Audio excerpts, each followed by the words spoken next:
At its peak, Huawei was hailed as the crown jewel of China's tech revolution, an unstoppable force that climbed from a small electronics vendor into a global 5G titan. Its smartphones rivaled Apple, its infrastructure powered half the world, and its founder was praised as a visionary.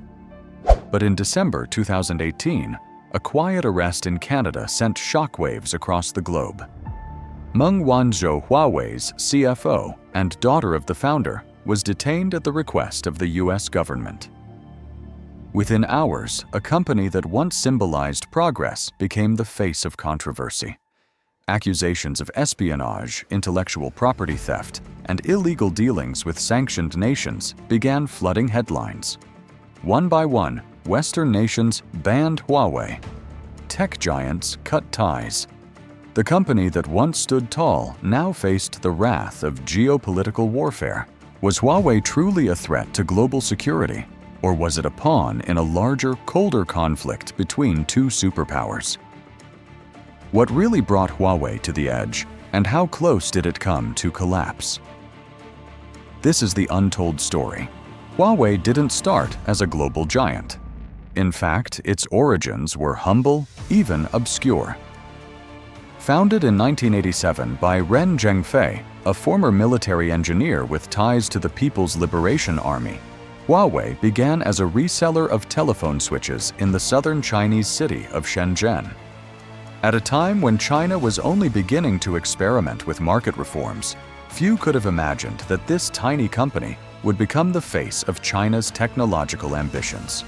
But Huawei moved fast, very fast. Instead of relying on foreign suppliers, it began investing heavily in its own research and development, pouring billions into building proprietary hardware.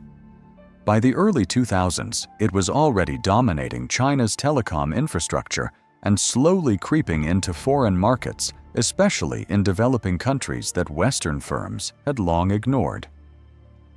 By 2010, Huawei had leapfrogged most of its Asian competitors. It wasn't just a supplier of routers and base stations anymore. It was a leader in global telecommunications. Its entry into the smartphone business made it a household name, especially in Europe, Africa, and parts of Asia. And when the race to 5G began, Huawei wasn't just competing, it was winning.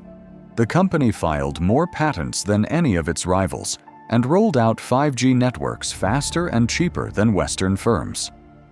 To many countries, especially those with limited budgets, Huawei was a godsend, high-tech, affordable, and ready to build the future. Inside China, Huawei became more than just a corporation. It was a symbol of national pride. Its founder, a soft-spoken yet strategic figure, was seen as a national hero who had defied the odds and taken on the West at its own game. Huawei campuses were sleek, futuristic, and sprawling, filled with engineers working day and night on next-generation technologies. The company claimed to be employee-owned run purely for innovation and growth, not politics. But behind the shimmering image, questions were beginning to mount. Why was Huawei so aggressively supported by the Chinese government? How was it able to undercut Western competitors by such wide margins? And more troubling was the line between Huawei's commercial success and China's strategic interests, really as clear as it seemed. For now, these questions were whispers on the margins. But they wouldn't stay there for long. As Huawei expanded its global reach, the whispers turned into warning signs. Competitors began sounding alarms that the Chinese giant wasn't playing by the same rules. Multiple Western tech companies accused Huawei of corporate espionage, alleging that the company had stolen trade secrets and reverse-engineered critical technologies. In 2003, Cisco filed a lawsuit claiming that Huawei had copied its router software line by line, a case that ended in a quiet settlement but left behind a cloud of suspicion. Then came stories from former employees of rival firms, tales of suspicious behavior at international tech expos, missing prototypes, and entire manuals seemingly lifted and repackaged. These weren't isolated incidents. In markets from Brazil to the UK, similar patterns emerged. Huawei undercut local vendors with prices so low they were almost irrational, prompting speculation that state subsidies were quietly supporting its rise. But it wasn't just about competition. Intelligence communities across Europe and North America began raising flags about the company's hardware. Telecommunications networks were by their very nature vulnerable. Whoever built and maintained them could in theory monitor traffic, intercept data, or disable systems. With Huawei's deep connections to the Chinese state, its founder's PLA background, opaque ownership structure, and reports of preferential treatment, many began to suspect that the company's ambitions weren't purely commercial. In Australia, the government barred Huawei from bidding on its national broadband project. In India, military experts questioned the wisdom of allowing Chinese-made hardware in critical infrastructure. And in the United States, concern morphed into policy. The Department of Defense and intelligence agencies began quietly phasing Huawei out of procurement channels. Still, Huawei pressed forward, insisting it was a private company unaffiliated with the Chinese Communist Party and driven solely by market forces. It built public relations campaigns around transparency, published white papers on cybersecurity, and opened up research centers in Europe to ease fears. But a deeper issue lurked beneath the surface. Huawei wasn't just selling hardware anymore, it was selling the future. Its aggressive push into 5G wasn't about faster phones, it was about controlling the next wave of global infrastructure, smart cities, autonomous vehicles, remote healthcare, and national security systems, all connected through its networks. The stakes had changed. In this new landscape, trust was everything, and Huawei was struggling to earn it. Reports surfaced that the company had been shipping equipment with hidden backdoors. In 2014, a leaked NSA document revealed that the US had been spying on Huawei for years, suspecting the company of working with Chinese intelligence. Ironically, this confirmed that the Americans saw Huawei not just as a business rival, but as a strategic threat. Meanwhile, a separate investigation found that Huawei's founder, Ren Zhengfei, had once written a speech quoting Mao Zedong in corporate training materials, adding fuel to the fire that the company was ideologically aligned with the state. By 2017, the writing was on the wall. Countries began drafting legislation that specifically named Huawei as a risk to national security. US lawmakers warned allies that adopting Huawei's 5G technology could compromise military coordination and intelligence sharing. British intelligence agencies publicly voiced grave concerns about allowing Huawei into the UK's core network. And all the while, the company kept issuing denials, arguing that the West simply couldn't handle the idea of a Chinese company leading the next generation of innovation. But Huawei wasn't just battling suspicion, it was battling geopolitics.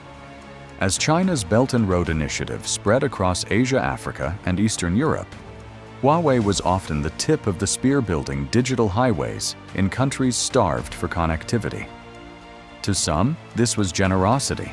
To others, it was a Trojan horse. Countries that signed Huawei deals found themselves increasingly aligned with Beijing's orbit, prompting fears of a digital colonization under the guise of infrastructure development. By the time 2018 rolled around, the pressure was mounting. US officials were quietly coordinating a global campaign to contain Huawei's expansion. Allies were being briefed, policies were being drafted, and intelligence reports were stacking up. All it needed was a trigger-one event that would turn suspicion into action. That moment was closer than anyone realized. On December 1st, 2018, a seismic event occurred not on a battlefield, but in an airport terminal. Meng Wanzhou, Huawei's chief financial officer and daughter of founder Ren Zhengfei, was arrested while transiting through Vancouver International Airport. Acting on an extradition request from the United States Canadian authorities, detained her on charges of bank fraud and violating U.S. sanctions against Iran. What was once an undercurrent of tension between Huawei and the West instantly exploded into a full-blown international crisis. Chinese officials erupted in fury, accusing the U.S. of political persecution and branding the arrest as a blatant act of hostage diplomacy. But behind the outrage was a far more delicate truth. The charges against Meng suggested that Huawei had built an elaborate system to bypass sanctions using shell companies and deceptive financial practices to do business with Iran, a direct challenge to American law and global order. The timing couldn't have been more volatile. Trade tensions between the US and China were already at a boiling point. Tariffs were being exchanged, markets were wobbling, and tech companies were caught in the crossfire. Meng's arrest wasn't just legal, it was symbolic. It marked the first time a top executive of a major Chinese corporation had been detained in a Western country on accusations of wrongdoing tied directly to national security. China retaliated swiftly. Within days, 2 Canadian citizens were arrested in Beijing on opaque charges. What followed was an extended diplomatic standoff that lasted nearly 3 years, during which Meng fought extradition in Canadian courts, while Huawei scrambled to contain the fallout. Meanwhile, the US launched its most aggressive move, yet placing Huawei on the Department of Commerce's entity list. This effectively banned American companies from doing business with Huawei without a special license. Overnight, Huawei lost access to Google's Android system, Qualcomm's chips, and critical American-made components. Tech analysts described it as a death sentence for Huawei's international smartphone business. Phones that had once competed with iPhones were now being sold without YouTube Gmail or the Google Play Store, crippling blows in Western markets. The world watched as Huawei attempted to pivot, rapidly developing its own HarmonyOS operating system and seeking alternative chip suppliers in China and beyond. But it wasn't just the smartphone division that suffered. The ban rippled through Huawei's entire ecosystem. Telecom operators in Europe began reconsidering contracts. Countries like Japan, Australia, and the UK followed the US lead, announcing plans to phase Huawei out of their 5G infrastructure. Governments weren't just acting out of loyalty to Washington, they were reacting to a growing sense that Huawei wasn't a normal tech company.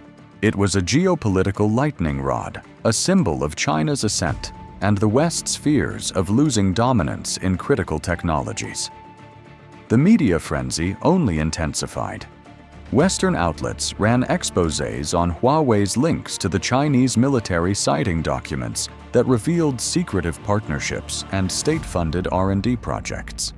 Former employees came forward with claims of surveillance, forced labor in supply chains, and company culture that blurred the line between patriotism and obedience to the Communist Party. Huawei dismissed these accusations as slander, part of a broader smear campaign orchestrated by the US to stifle China's rise. Yet for many, the narrative had already taken root. In the court of global opinion, Huawei was no longer just a tech firm, it was the face of a broader, more existential conflict between democratic openness and authoritarian control of the digital world.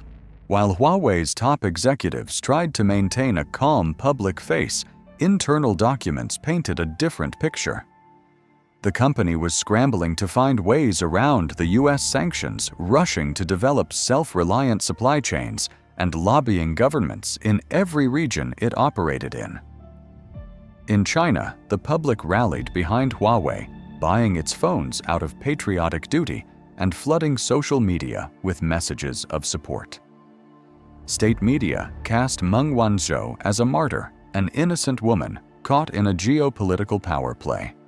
But even in the midst of nationalistic fervor, the damage was undeniable. Huawei's smartphone sales plummeted. International trust eroded. Key contracts were canceled or renegotiated under stricter terms. And in Washington, bipartisan support for countering Huawei grew even stronger, with lawmakers vowing to ensure no ally would fall under the influence of Chinese surveillance. What had begun as a business empire was now entangled in the machinery of global politics. And as Meng Wanzhou's legal battle dragged on, one thing became clear: this was no longer just about Huawei. It was about setting the rules of the 21st century tech order and who would be allowed to write them. The consequences of Huawei's fall from grace reverberated far beyond the walls of its Shenzhen headquarters. What began as a single arrest and a US sanctions list quickly mutated into a global reckoning for the company and for the broader tech ambitions of China. In Europe, telecom companies that had once signed lucrative deals with Huawei began distancing themselves. The UK, once a major customer, reversed its position entirely. Citing national security concerns, it ordered all Huawei equipment to be removed from its 5G networks by 2027. A decision that not only delayed the rollout of next-generation infrastructure, but also cost billions in replacement contracts. Germany, long hesitant to antagonize Beijing, began drafting stricter telecom laws, quietly phasing out Huawei components from its systems.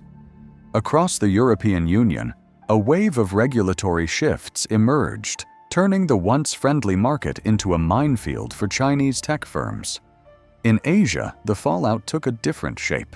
Japan, which had already grown wary of Chinese influence, banned Huawei from all government contracts and urged private firms to do the same. India, following a deadly border clash with China, froze Huawei out of its 5G trials entirely, despite having used Huawei equipment in the past. Even Southeast Asian countries, historically more neutral in the US-China rivalry, started diversifying their suppliers, wary of entanglements with a company now associated with geopolitical risk. Huawei, once the preferred partner for affordable and reliable tech infrastructure, found itself branded as a liability. Meanwhile, internally, the company entered crisis mode. The smartphone division, once the shining star of Huawei's consumer business, collapsed under the weight of sanctions. Without access to Google mobile services or top-tier chips from TSMC and Qualcomm, Huawei's devices lost their competitive edge in global markets. Its global smartphone ranking fell from second place to outside the top 5 in less than 2 years. Attempts to compensate by launching HarmonyOS and developing a domestic chip supply chain proved difficult and expensive. In parallel, Chinese chipmakers like SMIC faced their own restrictions, further straining Huawei's options. The company poured resources into pivoting toward cloud computing, AI, and smart cars markets where it hoped to avoid US scrutiny. But the shift was slow, and the damage to its core business was deep. Financially, Huawei remained standing, but barely. It reported its first-ever decline in revenue in 2021. Layoffs followed along with divestments of major subsidiaries. Honor Huawei's budget smartphone brand was sold off entirely in an attempt to shield it from US sanctions and salvage part of the consumer business.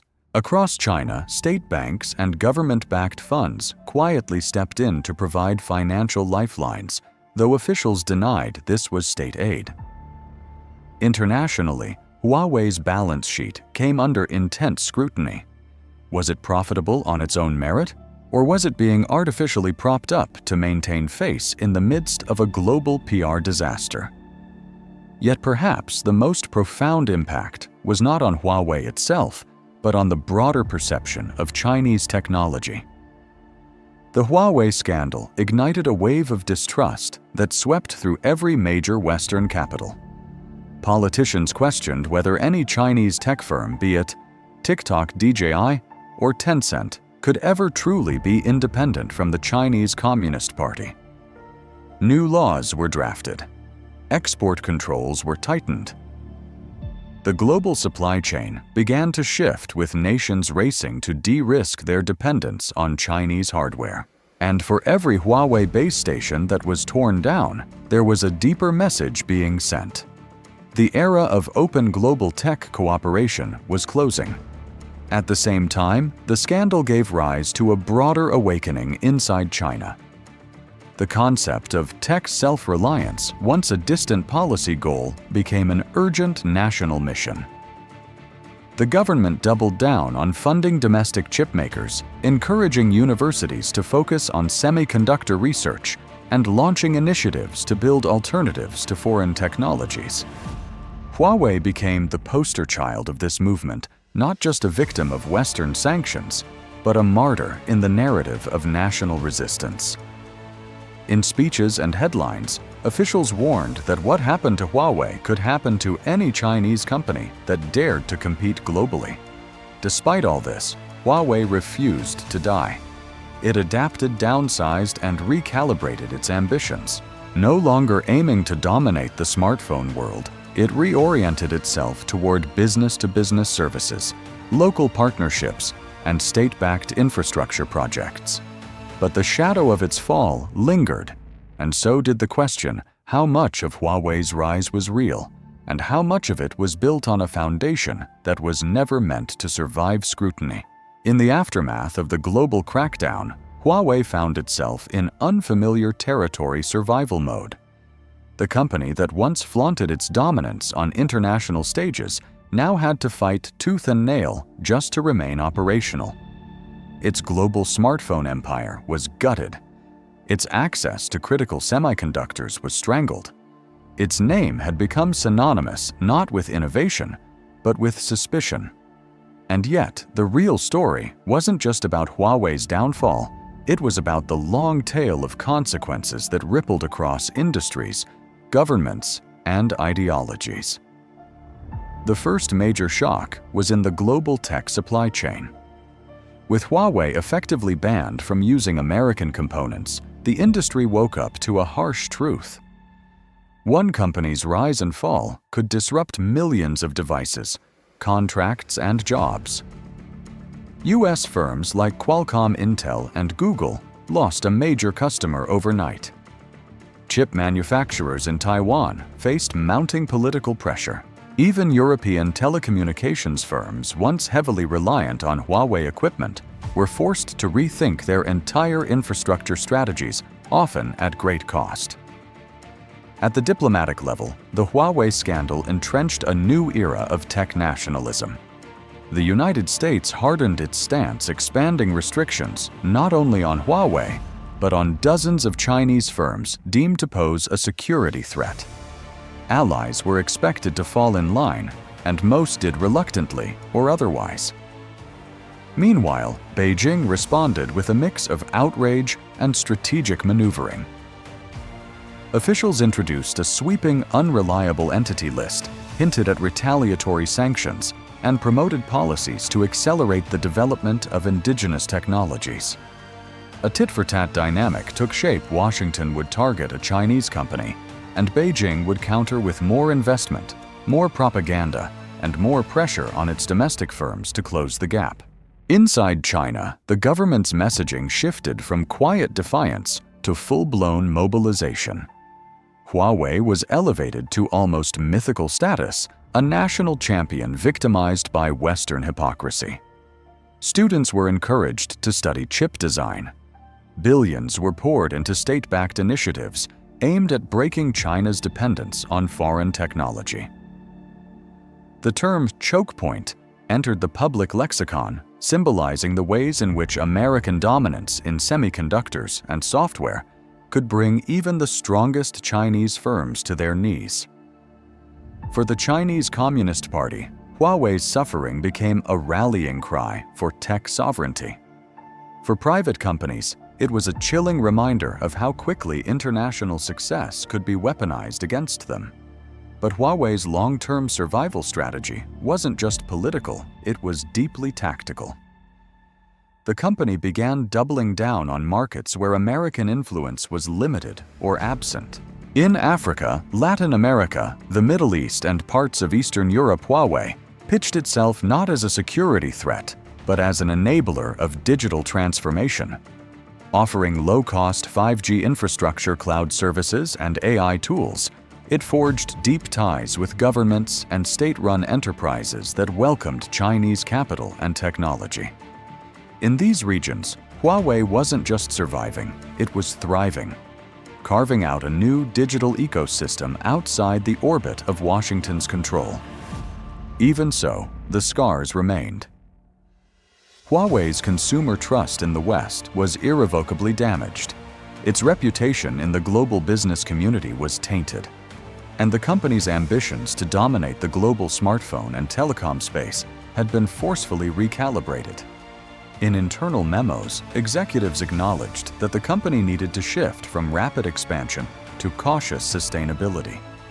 The lavish marketing campaigns, once full of swagger, were replaced by quiet resilience. Huawei had become a different kind of symbol, not of dominance, but of endurance. The long-term lesson wasn't lost on the world. For multinational corporations, the Huawei saga was a case study in the fragility of global business when it collides with geopolitics. For governments, it was a blueprint for how to weaponize supply chains and leverage alliances to reshape the digital landscape. And for China, it was both a humiliation and a wake-up call.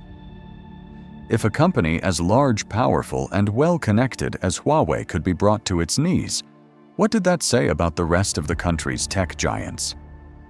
In the end, Huawei didn't go bankrupt, but it came close. And in doing so, it exposed the precarious balance of global power, the vulnerabilities of modern infrastructure, and the escalating Cold War that now plays out not in trenches, but in chips, networks, and code. Whether Huawei will rise again or fade into strategic irrelevance remains to be seen. But one thing is certain, no one in the tech world, nor in the political world, will ever see it the same way again. Huawei's story is far from over. What began as a tale of ambition and innovation spiraled into a global reckoning, one that laid bare the uncomfortable intersection of commerce, politics, and power. It raised questions that still haunt boardrooms and governments alike. Can any tech giant truly remain neutral in a world divided by ideology? Is innovation ever really free from the influence of state agendas? And as we race toward a future powered by 5G AI and quantum computing, who gets to build it and who gets left behind? For Huawei's survival may have come at the cost of trust, freedom, and a place at the global table. But the deeper truth is this. In the modern world, collapse doesn't always look like bankruptcy. Sometimes it looks like isolation.